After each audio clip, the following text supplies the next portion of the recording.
ఐవీఎఫ్కి వెళ్ళినప్పుడు మేనరికంలో పెళ్ళి అయిందంటే వాళ్ళకి కొన్ని ఆప్షన్స్ ఉన్నాయి. నా ఎందుకు బికాస్ మేనరికంలో పెళ్ళి అయినప్పుడు కొన్ని జీన్స్ షేర్ అవుతుంది because they belong to the same family. So కొన్ని డిజీజెస్ ఉన్నాయి, ఏది మేము అన్ని మందిలో ఉంటుంది, అది వీఆర్ అ క్యారియర్ స్టేటస్ అని.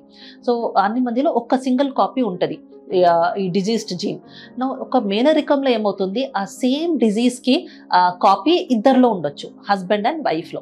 సో ఆ పుట్టింది పిల్లలకి మీ ఇద్దరు ఒక్కొక్క కాపీ ఇస్తే ఆ పిల్లలకి 2 జీన్ కాపీస్ వస్తే ఆ డిజీజ్ మేనిఫెస్ట్ అవుతుంది. ఆ పిల్లలు పుట్టినప్పుడే వాళ్ళకి ఆ డిజీజ్ రావచ్చు. There are various types of diseases. So ఇదన్నీ అవాయిడ్ చేయడానికి ఇప్పుడు పేషెంట్స్ ఎవరు ఐవీఎఫ్కి వెళ్తున్నారో they can genetically test their embryos. So embryo genetic testing చేయించుకొని ఏది ఎంబ్రియో అది హెల్తీ ఉంది అదే వాళ్ళ గర్భలోపల పెట్టుకోవచ్చు. సో ఇది ఒక అడ్వాంటేజ్ ఉంది వేర్ మేనరికం కపుల్స్ ఏ రీజన్ కన్నా whether it is sperm factor లేదంటే ట్యూబ్ ఫ్యాక్టర్కి మీరు ఐవీఎఫ్కి వెళ్ళినప్పుడు this is an additional procedure which you can ensure that మీకు ఒక హెల్తీ బేబీ పుడుతుంది. Thank you so much.